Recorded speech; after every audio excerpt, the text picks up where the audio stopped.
Hello, this is Richard, and these are my bees. Cleaning out this wax that I took out today from the beehives. Yeah, I didn't quite expect to do as much as I did today, but I did it anyway.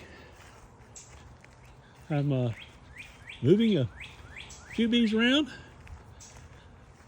Up here, these bees here in these hives right in front of me here in the middle. Yeah, that one in the back was a split. Not surprised there wasn't very much in there, but I did find a bunch of brood down the bottom, about 3 frames. And this other one to the left there, wow, it was full packed up. That super on the second one down, it was just loaded with honey.